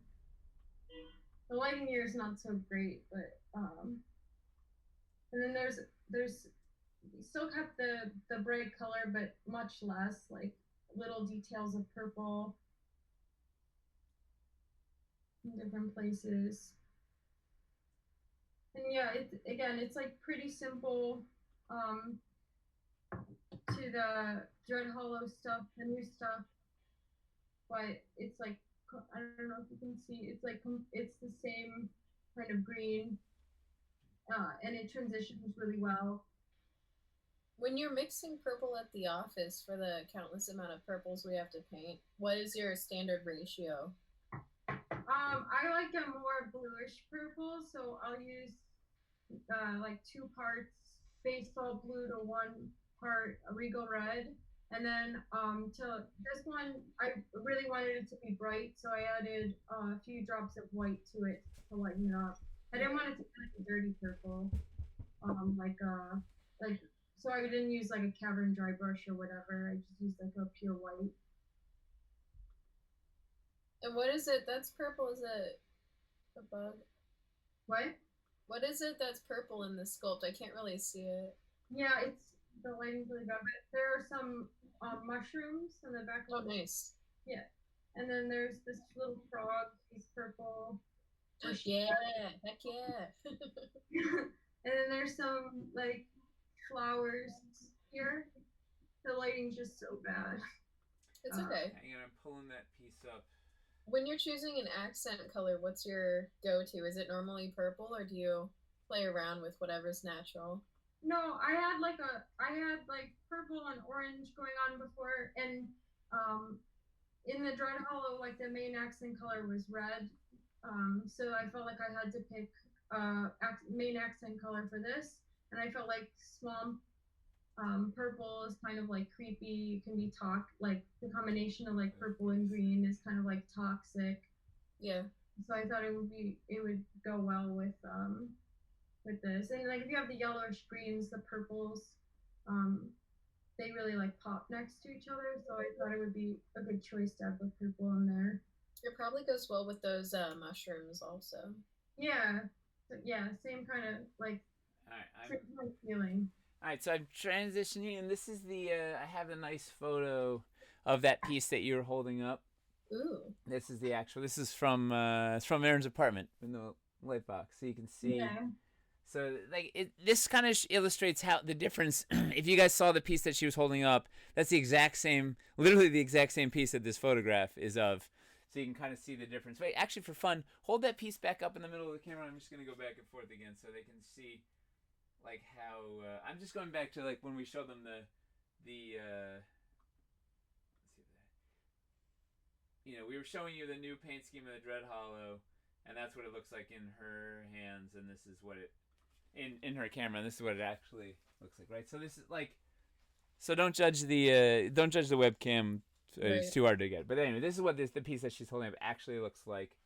It's nice and clear. Do you want to quickly talk about it now that they can like see it super clearly? Any other? The dark wash on the bank is the best. Like it just is all dead and dark and cool. Yeah, I thought like it had like a similar. I saw that the sewers that were done in Castle, they're pretty consistent all around, and it's kind of like a similar. It's like a similar effect. Like it's a black like it's not really a wash. It's like an opaque coating of the edges that like you gradiate up, and then there's like a brown dry brush over it, a brown and green dry brush. And I felt like since they were able to do the sewers so consistently, I thought it would be like a simple thing, simple yet effective thing that the factory could reproduce and would look. Well, that's a good way to learning from their limitations, right? Like, hey, what's something they can actually do that looks cool and dead, and well, also, you know, the other nice thing about this new, you know, the new paint scheme, the banks are less vibrant. Like the old ones, you know, is really, so I feel like it'll work better with any terrain tray, you know, because it's a little more gray, black, plain, whatever. So that it'll kind of like, you know, it's kind of a neutral edge to whatever crazy color we have on the terrain tray. Yeah, exactly. Like, yeah, I think the too many colors going on is just it doesn't. I don't know. It just doesn't work as well as when it's being produced. Like, I just think it's better to have it be clean and more natural. Overall. You know what I just realized is terrible. So this how do we get out of this thing? So that picture that we're showing that was the photo you sent. I said, hey, I want to put something up in the forums because they're, you know, the forumites are complaining that they haven't gotten any like beans there. Everything was just going like right to Twitch. So you sent me these are the photos that you sent me so I could put something up on the forums so that they would get like a bean and feel like be in the whatever. And I never posted on the forums. Instead, I'm now just showing it for the first time on Twitch. So it's like, oh, the worst. I'm sorry, forums. We'll get there. Like, Mace, can you remind me to borrow that to put this up so that they can? Yeah, for sure, you got it. Yeah, sorry guys, but we'll post a nice high-res one up on the forums for you, so you can. The good news: a lot of forumites are here in the chat and are very supportive. So hopefully, they feel a little bit satiated. But yeah, I'll remind. No, but there's some grognards who do not want to go on Twitch and don't want to have to, you know, they want a little love too. Like the forums need a little love. So we'll have to get that up there. All right. Any other what else in Swamp Town that we trying trying to remember what the other adventures we had with this. Is this the first paint scheme that you've gone through for Swamp, or? No, actually, before we did the Dread Hollow, before we kind of like wanted to make it more consistent, the paint scheme, and change it. I wasn't matching the Dread Hollow like so closely because there was nothing to consistently match. So I chose a green that would look good next to it, but like again, there was no definable green to match it to because it was kind of all over the place. And I like, again, the accent colors were more vibrant, and more of the plants that were like alien and like unique, I painted in individually. So there was a lot more, there were a lot more colors going on, but I think like, again, like it was just too cluttered. So I'm like grateful that I was able to rework it and like make the banks dirtier, because they weren't dirty before. They were just kind of they were just had the slime painted in, and the edge wasn't really as dead looking. It was too pleasant, right? It was like the perfect like unicorn grove where they would like drink out of the magical spring, and it was, you know, it was like, it was too clean and happy and nice, and it's my fault. I said, yeah, it looks good, but yeah, we should. Kind of felt just like Dread Hollow, like it just felt like a part of a forest that happened to be next to water. Like it didn't feel well, and that's part of the challenge though, is like we're trying to make the pieces play with everything, right? We want people that have all the Dread Hollow pieces to be able to use these new Swamp pieces with their Dread Hollow stuff. So part of that's our own problem, in that we're, instead of being like, okay, this is gonna be this brand new dedicated Swamp environment that is not gonna play with that, like we're trying to give people the modularity option. And so part of the challenge there is then that it also, but we're already having to compromise a little bit by having to make it compatible with a forest. But yeah. I think you found a way to make it work and still feel dead and swampy while still playing nice with the forest. Nate, Mr. Tixt would like to know how well minis rest on it, if you have any minis around. I would ask you, Aaron, but I feel like you probably don't have minis on here. No, I don't have minis. Mr. Mixelplix? Yeah, Mr. Tixt. It's something. Not Mr. Mixelplix? No, it's that would be Sir Mixelplix. Mix-a-lot? Yeah. Yeah, kick them nasty thoughts, Nate. I gotta find this. Hold on, we'll go in here for all right, let's test some miniatures.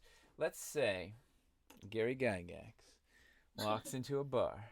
He gets into a fight with this dude from Warcry and classic Gary. His buddy, apparently, and our friend Rabbit Burner the Rabbit is going to be in there, jump in, as well as who else is coming here? Grim Morna is going to be in this fight. Let's see if we get her from there. Oh, that kind of answers your question, right? Let's do this one issue. So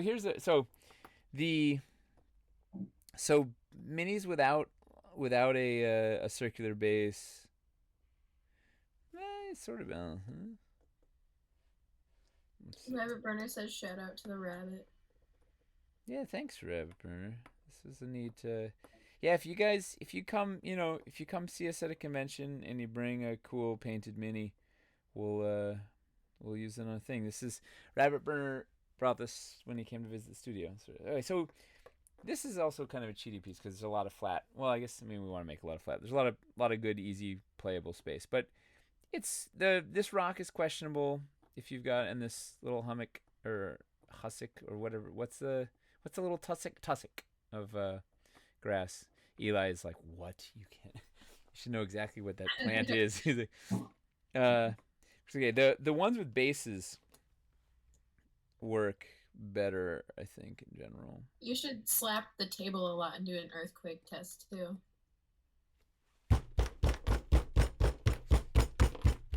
That's good audio. Whoa. I built this workbench to be sturdy. You know, this is it's all 2x4s and 3/4 ply. It's like Gary is slowly hopping to the edge, but he is not falling, no matter how many drinks he has at that bar. oh boy.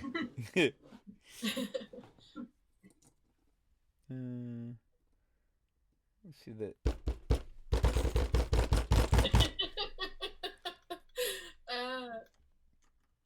So I don't know if they see it. It's there. It gets dicey. Some of the side areas are a little dicey. And our theory was that if you make it, if it's a place that's hard for the mini to stand, that's rough terrain. Right. So you can. So it can be. There can be some really lively movement on these, for sure. But most of the flat areas are easy. Some of these side areas get more challenging, but that's also part of the fun, right? You don't want to park in your. Boop. What else do we have?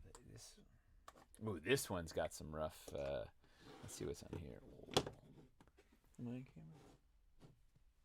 Man, how I thought I had more light than I have, or maybe.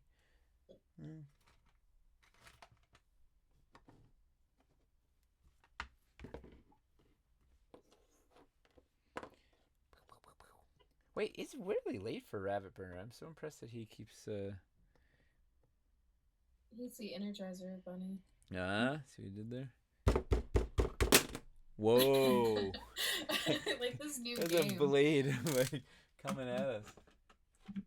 While you're doing earthquake tests, I guess we could see if there's more questions from the chat for Aaron. Oh yeah, we haven't taken any questions, have we? No, it's been very kindly. There's been a lot of compliments, not too many questions, but I will go ahead and scan.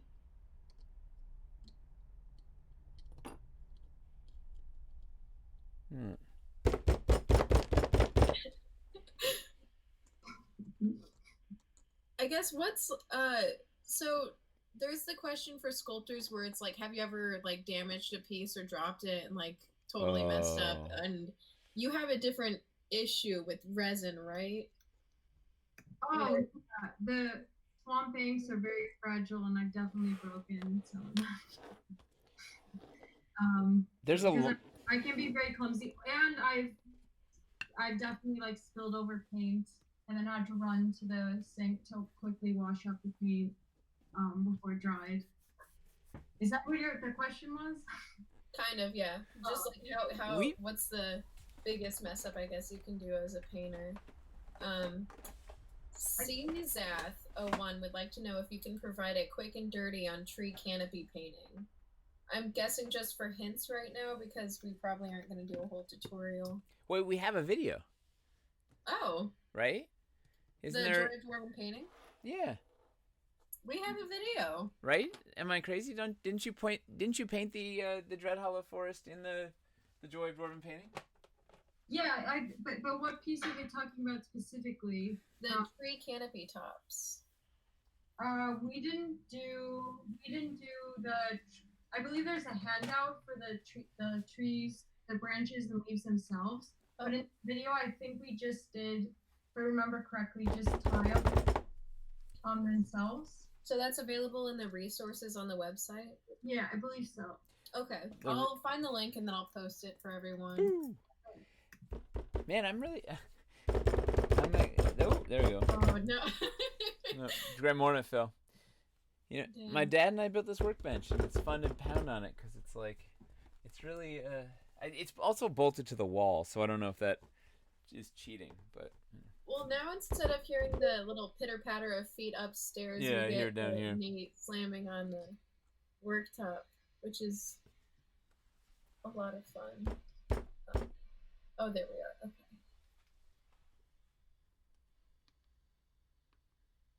You also use some white stick if.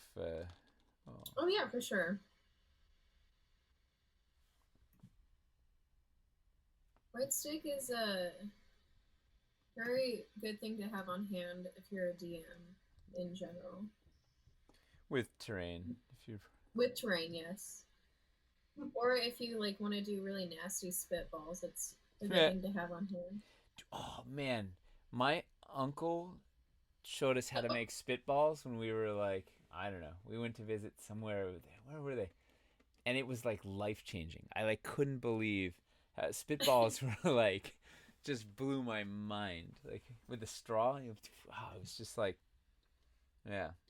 I forget at what age I learned to spitball, but as soon as I did, I couldn't stop balling. Yeah. I was part of the ball life at that Baller point. for life. Yeah. I think I was 9 or something. I don't know. Oh man, spitballs were amazing. And my brother, who turned out to be a theoretical physicist, he was like, he would then just experiment with materials. Like, are there different, different types of paper have like we can fly farther or faster, or if you soak it, and if you, instead of using spit, you use water, does it like he was really into the physics of spitballs and figuring out like the most deadly and efficient spitball. And then we tried paper towel tubes and different like. Ew. Your mouth around it. Yeah, you could do like a giant spitball with a paper towel tube that was like. Oh god. Yeah. So I don't know if either of you are familiar with this sensation called TikTok, but right now there's a challenge where instead of using a straw, people are trying to drink out of a paper towel tube, and it doesn't go over well. Well, it doesn't. I mean, the physics don't work, right? Isn't it the diameter? It does work, but they like choke on it because so much water is going into their mouth. Very cool. It's very safe. It's better than Tide Pods. It's very safe. Let's see. There's a question from Finley Shards. Hey! Will there be an insert for the new oval inserts in Wildlands that have a normal tree stump on it so we can put normal trees there to disguise the more interesting flora? Wait, what? I wasn't listening. Wait, was he? I get excited when I heard Finley Shards. Has he given away any subscriptions today? Oh, no, it's already stale. Never mind. Sorry, Finley Shards. What was his question? His question is, will there be an insert for the new oval inserts in Wildlands that have a normal tree stump on it so we can put normal trees there to disguise the interesting flora? Should we give them a straight answer or should we tease them? I think... What do you say, Aaron? What do you say? Give it to him straight. Okay. Yes. YES. There's there will be an insert that's a tree stump. There'll be a plain ground one and there's one with a tree stump. So yes. And it also becomes a neat little stump lump. Yeah, the only one I have on hand is the poison bloom, so that's why it keeps popping up in everything ever. But yeah, there's gonna be, I don't know how many teardrop inserts we have, like 6 or 7. Yeah, there's some fun stuff. Good question. Any questions from the? Did we figure out a name for the viewership? Do we call them what? I've still been calling them the Dwarven Army. Yeah. That's a good one. But it's a classic. It is classic. Like once you pick up a little miniature sword, you kind of just join the army. Yeah. Or a real sword. Or, you know what? Yeah, you don't even need to pick anything up. Once you theoretically imagine a sword, you're part of the Dwarven Army. Oh, Aaron, you were going to show off a bean. Didn't you have a bean? Ooh. Yeah, I don't know. Wait. Okay. I'll give you a clue. It's 6 by 6. Yeah. I thought of like a weird trick, but... Am I trying to trick you into... No. What was I tricking you into? Or do you have a fake? I thought I was gonna do like this weird like thing with like I thought you were talking about this like silly thing that I was gonna do, but you mean a bean. Wait, no, wait. Wait. I meant the silly thing. I totally meant the silly thing. Yeah, what was the silly? Oh, okay. Yeah. So I don't think Nate was saying that people haven't seen Can I show them both of the forest floors or just one?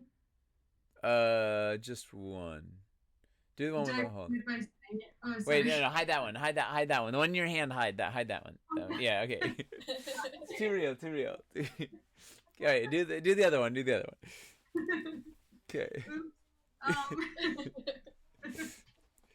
I'm still hung up on the silly thing. All right. Okay. So this is one of the new forest floor tiles for K7. Woo! Pretty cool. And you know what? This is once again the light is not doing it any favors. Gotta do like quarter. 3/4, like yeah. Okay. Yeah, now you're getting lens flare though, because it's. Yeah. Oh, There look at you that go. cardboard. Sure. Yeah. Can Yeah, you go? like, Can you hold it a little closer to the camera? Yeah.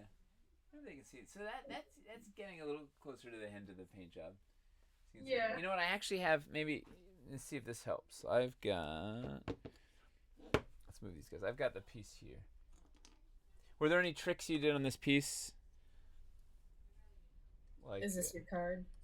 No, no, I didn't do it. I didn't do any tricks. It's just the same paint scheme, but it was actually the first piece that I even before this Yeah. swamp that I could really see like the colors clearly. So I used it a lot I to see if just. the dry brush and stuff was working because there's a lot of green on it.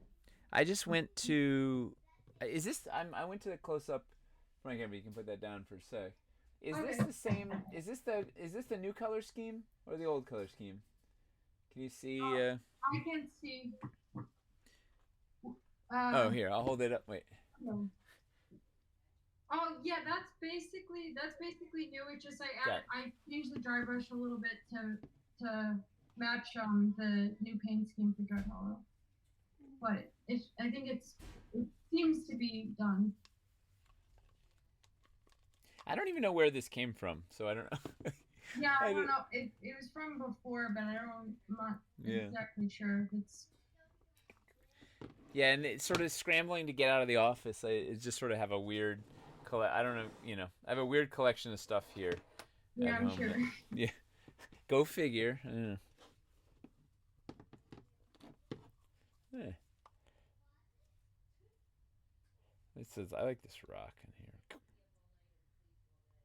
Yeah, this looks like it's very simple, right? It's brown, it's gray, it's green, and it's a little dollops of red for the berries. It's much more subdued than the Yeah, it breathes. Before. Just like when you get a color like yellow, like green's more forgiving if they don't do the dry brush so easily. But if you have yellow over the green, if it's like inconsistent, you're gonna notice if it's Is that neat? Wait, what's this? Yeah, well, you get macaroni and cheese quickly. You get macaroni and cheese really quickly. I don't know why I'm putting it on a terrain tray, but we're getting to the silly stage. So Aaron, the other neat thing we didn't talk about is photography. Oh yeah. Right. So so one of the neat things, about Dwarven Forge is everybody wears a lot of hats, and there's a lot of interesting sort of cross-pollination of artistic talents or whatever. So you're not only a painter, you're also the president of the Hair Club for Men, right? Sure. Yeah. Now you also do a ton of photography for us. Yeah, like I get to do a lot of like beauty shoots, and it's been a lot of fun. Like I didn't know pretty much anything technically about photography when I first started working here, but I remember there was downtime when I think it was during the beginning of KS7. Like I tried like sculpting and it didn't work out for me. And I like that photography seemed like a good thing to transition into during the time where I wasn't painting.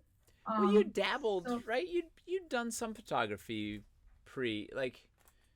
no? Yeah? Yeah, like I was familiar with it, but I really didn't know like technically what aperture was, shutter speed, stuff like that. Like you were photography curious. Yeah, photography curious, sure. But yeah, so like let me see if I have a picture. So what did you? How did you start taking photos? So I like just little things here and there. I would learn from Nate, but then I actually like took a class on the basics, and then my first real experience with the creative photography was with the first module. And I really got to like learn. I learned a little bit of lighting from Nate. I learned a little bit of lighting from Selena, and just over time, I was just playing with the lights and the smoke machine. And I really like to do like long exposures uh, in the photos that I take. Um, but yeah, I don't know. I'm getting on like a little bit of a tangent, but well, this whole show is a tangent. yeah. Well, if you need something to stop you from tangenting real quick, we did hit 100 viewers, so it looks like we're going to be doing a giveaway. If you want to come up with a cool keyword, Aaron, I'll go ahead and make it so that people enter that into the chat, and that's what they type to become eligible to win. Chutney. Chutney. So CHUTNEY. Chutney. Where? It's US only, everyone, and it's chutney. I don't know why. No, that's perfect. I know why. Okay, yeah.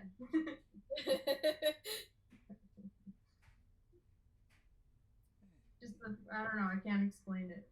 Who could? Yeah. I'm actually Googling chutney right now because I need somebody to explain it. So for those of you curious, chutney is a spicy condiment made of fruits or vegetables with vinegar, spices, and sugar originating in India. Webster's dictionary defines chutney as that. Chutney's good. It's crazy. Never had it. It's like relish mixed with...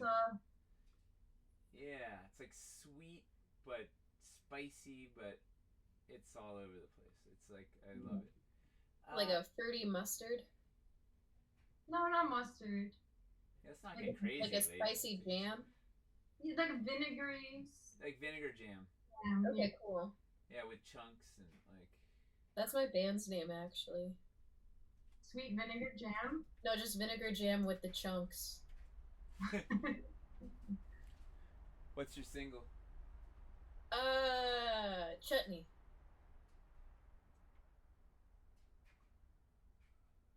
All right, I've got some. I'm working wizardry over here for you. You know, I got a couple of Aaron photos. Oh, cool. My favorite photo you've shot to date is probably the Wildlands teaser photo. Hey, I pulled that up. Funny. Oh, hey, that's a great one. Do you have the? Yeah, I'm pulling it up. 2 shakes of a lamb's tail. 2 shakes of a Wailuli's tail. We got... Thanks, Mace. You're welcome. I'm always here to give you laughs. I know. That's why... Let's do this. This one isn't as exciting as... I wish I had some Dungeon of Doom ones quick at hand.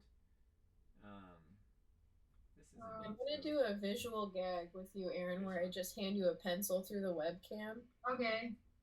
But we can't right now because this is a little... This is like a little still life, a little... this was an early Wildlands teaser. It's like a little still life of... Yeah, but let's go to the big one. This is the... Crazy Papa 44 says, ask Nate about his trip to India. What? How did Crazy Papa 44 know I went to India? I don't know. Yeah, this one's the one that I was talking about. It's insane. Yeah, this is a good one. What did you do on this photo, Aaron? Do you know what photo this is? It's the teaser one? Yeah. I basically had these rod lights. Basically, the mini wasn't painted yet, and we wanted something like mysterious. Wait, wasn't that the, isn't that the green stuff master? Yeah, it's green stuff. It's original sculpt, actually. Yeah. So we couldn't even, like, it's this bright green original sculpt that's unpainted that we wanted to get in the thing. And we wanted everything to be mysterious because it was a teaser after all, and also the mini being out of green stuff. Like, we wanted a focal point, but we couldn't show that it was made out of green stuff. So it was a silhouette shot, lots of smoke. I remember Nate saying the idea of the tiger like person coming out from like being the focal point, and there being like it being backlit. So tried to like do a graphic setup of like all the different shapes and creepy shapes that the swamp creates, and then it's basically like it's got two rod lights that kind of like pick up a little bit of the detail from the background, like give it a rim light. And then there's these we call dado lights, and that's like the sunlight light thing. And also like there's a wall of smoke behind it to kind of create the color. Can't go wrong with a wall of smoke. Well, what people maybe don't realize is that's not Photoshop, right? This is an analog, so it's literally there's a light in the back there that's pointing straight at camera that's creating that white halo. You know, that the thing that looks like a sun is just a light pointing straight at camera, and then that gradient is in camera too. That change of color, right? Because you've got blue lights on either side, and then is the red coming from the backlight? Yeah, it's got a gel on it. Right. So there's two blue lights on either side, and that red light in the middle, and it's creating that gradient naturally through the fog. Yeah. Yeah, it's pretty ridiculous. Like that's all just in camera. Like it's not you didn't create that in Photoshop. Yeah, like that's the most fun for me is just to do the lighting and like pick out little areas to make them come to life.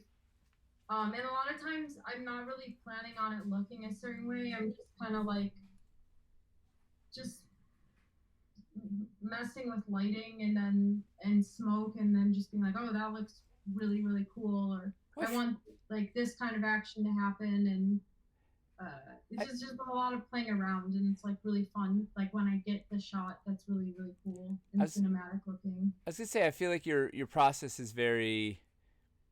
You just dabble, right? You just kind of like throw it in there and just sort of see where, I don't know. You're like, okay, I want to kind of accomplish this thing, and you move stuff around till it hits like a sweet spot. And yeah, I'm never committed to like what it has to be this way. Like I'm always open to like walking around the guild, taking things out, putting things in the foreground and background, you know, lighting things in a way that I wouldn't expect to light them, and just experiment. And it's just been so much fun experimenting.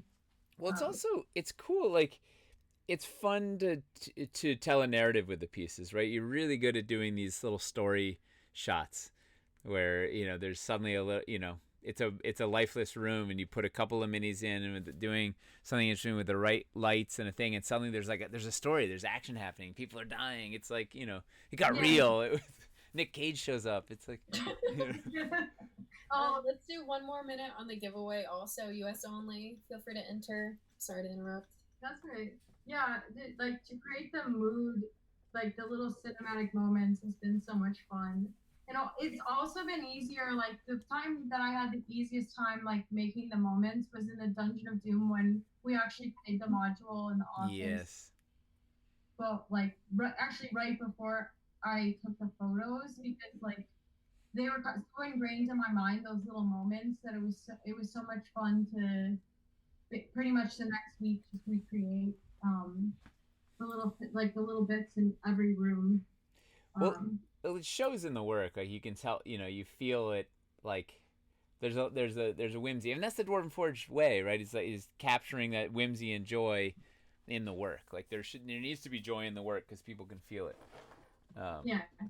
And you can definitely see in that you know, those photos, like you're having fun reliving the Dungeon of Doom. Who doesn't want to? Yeah. Amazing. All right, so Mace, what's the word for people who weren't here to win the dungeon? Chutney. Woo! CHUTNEY. And do you want to give us a countdown? Yeah. What?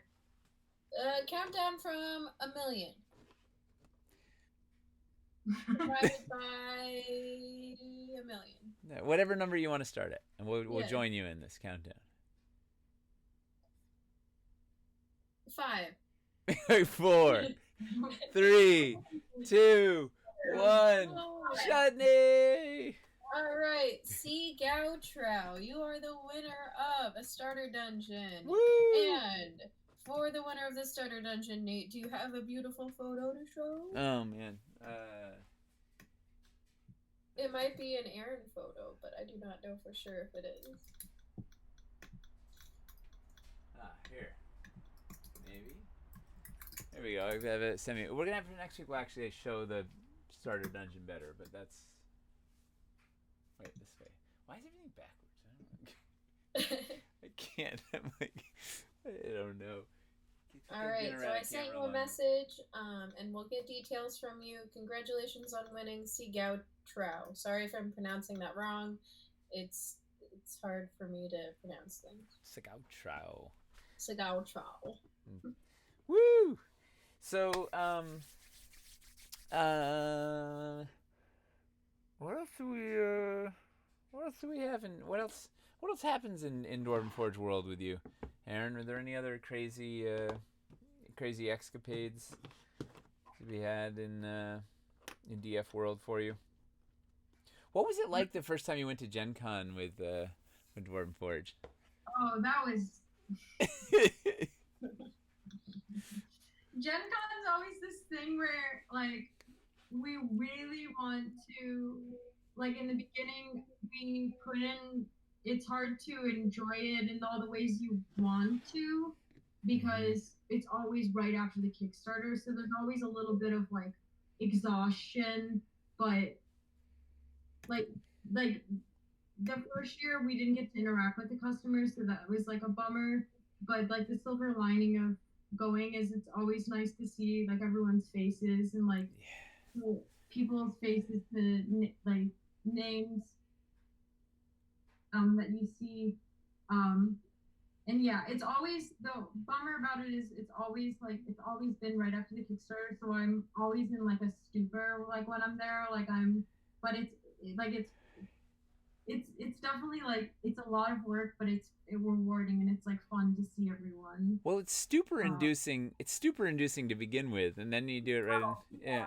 Well, remember we did. You probably blacked this out because it was. We did. Caverns Deep was running. We went to Gen Con in the middle of Caverns Deep. Yeah. That was a mistake. Yeah. Jeez. Yeah, and you remember you were painting. We were revealing the Dread Hollow Forest at Gen Con, and we didn't have enough pieces. You were. I didn't work the booth. I was in the backyard on the porch of our Airbnb painting pieces. I totally blocked that out. You were frantically painting pieces. You had like 24 hours to finish all these pieces. We ran the game. It was like Saturday morning at 10 a.m. Like paint was still drying on the pieces. Literally, like there was wet pieces that had just been like finished. We like shovel everything. Like you just finished painting the pieces, and we got them on camera and like revealed them at this game. For it, like it was bonkers. Yeah. That's so weird that I blocked that out. I guess it's like... Oh, it was like...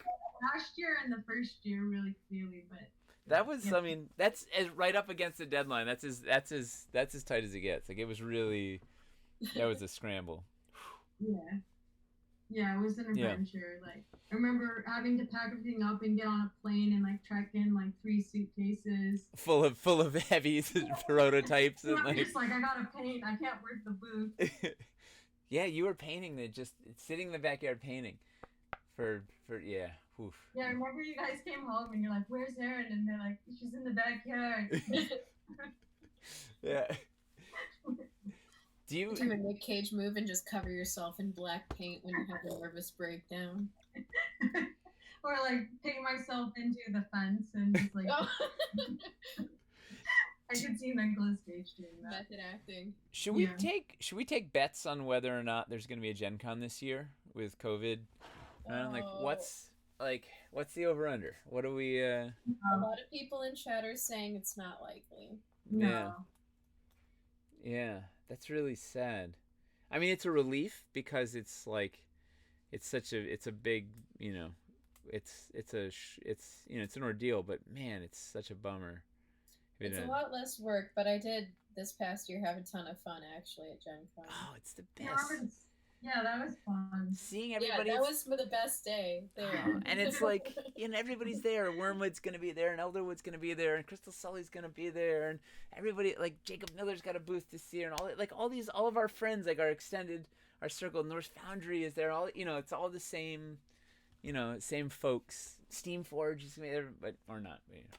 All all of our sister companies or not sister. I guess they're like cousins. They're what are they? They're our friends. Our kissing cousins. Our kissing cousins. They're like our adventuring party, right? By them. Yeah, that's a great way to put it. Yeah, but no. Yeah. Well, I don't know. See, yeah. I'm not gonna bet large amounts of money on it's happening, right? The real loss is not being able to ride Lime scooters anymore. Yeah, that was fun. Running a game. We did our Saturday morning games. Super fun. It's chaotic and it's a lot, but it's like it feels kind of like summer camp where it's just all the time, lots of people and like lots of work. Yeah, and you just get to see all their, so many awesome. The Dwarven army rolls out hard, and there's so many cool people, and like just Padme's lover brings us beer, and people are bringing things, and like it's like it's the best. A huge Dwarven Forge fan in chat, Tofu Verde, says, "DwarfCon when?" He's a plant. He's a plant. He is a plant. I know him from Pokemon. Right? Yeah. Toby from Pokemon? That's it. Yeah. The very same Grayson. That was Hawken. Hawken got his mind blown. The very same Hawken, I'm sorry. He found out Toby was a real person, not just someone in Pokemon Go. He was like, just like as a 3-year-old, it was good. I don't know. What time, we should. Oh, we should wrap.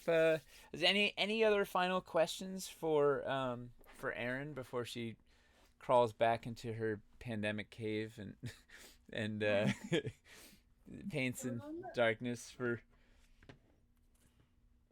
Any other questions for us? Lots of questions about Gen Con and us being able to just go to people's houses if they cancel it. Oh, should we have a contest? Well, no, because assuming it's safe travel, should we have a contest where instead of Gen Con at your house, and we just go to like somebody's house? You pay for travel and everything. One person? Yeah, one person, and we'll just we'll live stream something from their house. We'll at Bernie's. Then. We'll run a game. We'll run a game at their house, and we'll bring some merchandise. We'll set up a little booth. We'll no, I guess I don't know. It's probably not going to be safe. There was a question if we had announced yet when the Kickstarter is going to be. No, we have not. We so besides actually finishing all the stuff, we just keep sort of waiting to see how things are going to pan out in the world. And when the climate might be right to launch a thing, and I don't know what the right answer. Like, we don't really know what the right answer is. We were hoping to.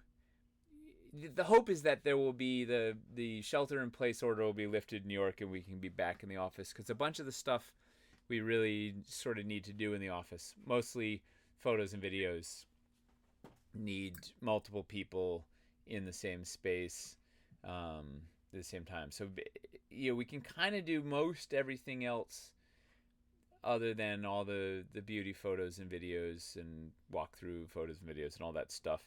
So the thought was, the dream is that's, I don't know, June, we can go back into the office and we'll have kind of everything else done, and we'll do a mad dash, and in 4 weeks shoot everything in the world and be ready to launch or whatever. But I don't know. I mean, basically we have to be able to do it whenever there's when we can safely get people. And it probably is only going to be, it'll probably be 6 people that'll come back to the office, and everybody else will still be like locked away or something. I don't know. I don't know what it's going to be yet, but it's a little ways away still. It seems like, at least here in New York. It sounds like the next phase is like a 10-person bubble cap. 10%. But I'm not so sure. It all depends on the date that the ban is lifted. Or, Yeah. What is it called? Shelter in place is lifted. Yeah. Odin Forge DM would like to say, Aaron, you're fantastic and keep the tutorials going. Gives me hope I may paint my own someday. Oh, cool! Thank you. Wait, he's been doing some painting. He posted something on Twitter. He's painting Yeah, something. I remember one of his minis. It was pretty good. And you know what? He posted this really nice. I didn't reply.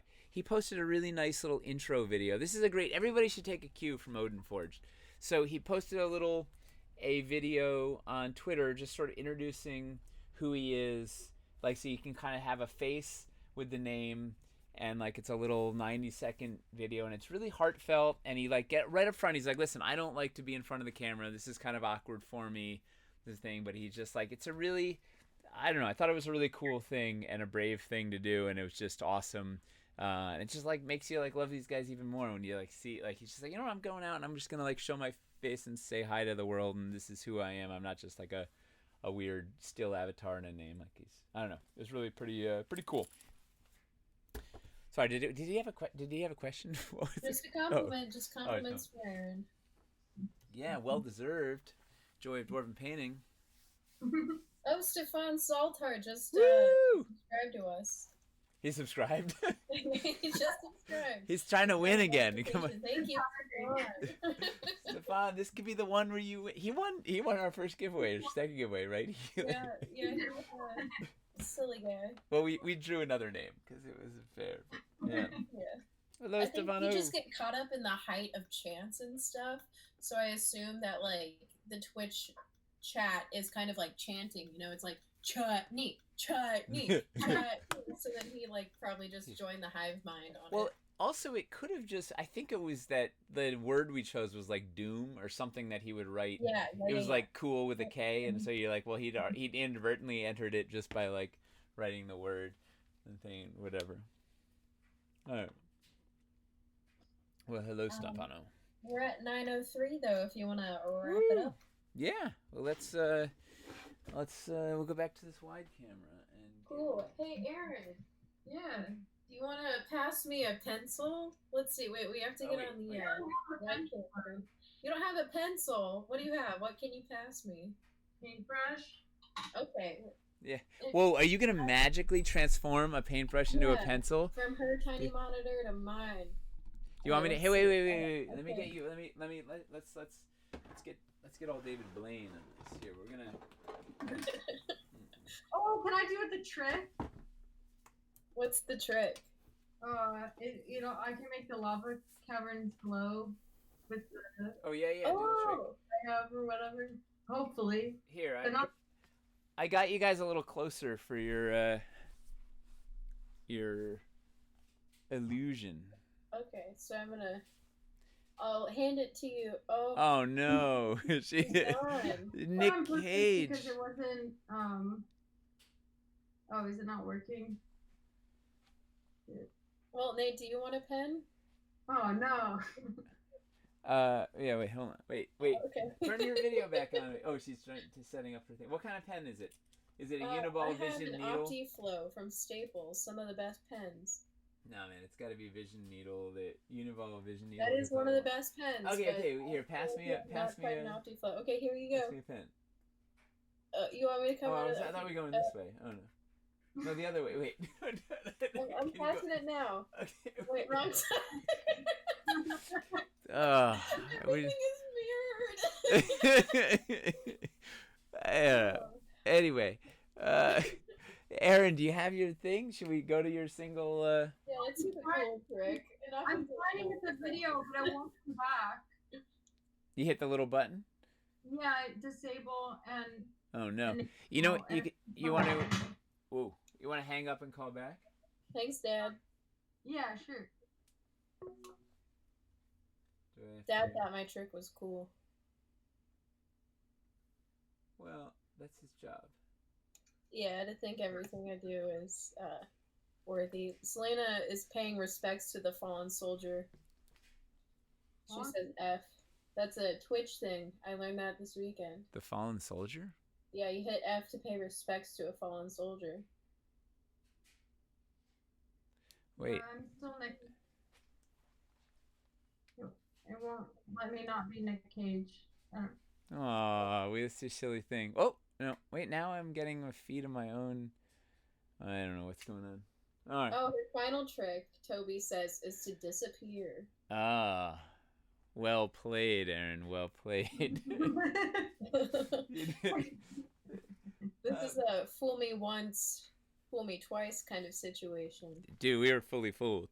Well, this is, I guess that's a great way to wrap up this week's On the Anvil with a great disappearing, I said when she's going to go back and paint into the darkness, now there is. It's just a black screen. Like, she's gone to full, she's off the grid. Well, thank you. Thanks, everybody, for joining us. Thanks for the questions. Thanks for tuning in. Thanks for all the fun ideas. And I don't know, what else do we thank them for? Thanks for winning.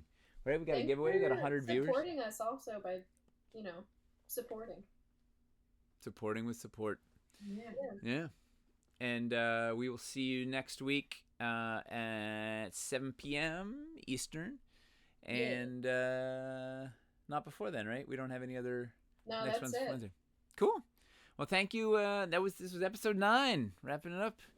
Woo-hoo. Good night. Good night. Right. Thank you. Thanks, Aaron. Thanks for coming in and sharing some paint and some laughs and some stories and some magic tricks. It was fun. Thank you. Woo! Okay, bye, everybody. Thank you. Good night. Bye.